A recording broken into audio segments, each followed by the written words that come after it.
موږ دا ګلان څنګه شمیرو؟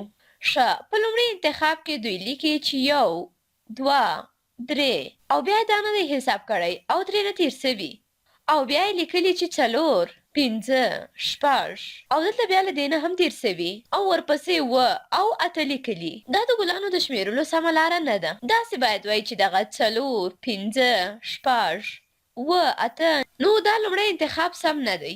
دا دوهم راته سم معلومیږي. 1 2 3 4 ګورو له دې نه نه دي تېر سوي. بیا 5 6 7 8 9 او 10 نو دا شمیره راته سمه ښکاري. ښه، دا موږکان څنګه وشمیرو؟ راځئ وګورو. 1 2 دا خو درېیم موږک نه دی، دوهم موږک دی، نو دا ځواب سم نه دی. ښه، دا بل به وګورو.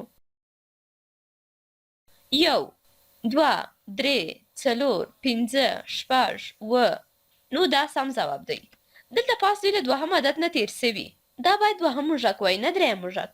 ښه، مخکې به ولاړ سو. د خانه خالي عدد ولیکئ، یعنې دا ممۍ وشمېرئ. په دې خانه خالیو کې سم عدد ولیکئ. ښه، نو دا لومړی ممۍ ده، دا هم 1 2 بیا به درېیم ولیکو او ورپسې هم 4. ښه، نو ښه ساتیري ده. اوس دا ګلان وشمېرئ او په خالي ځایونو کې سم عدد ولیکئ.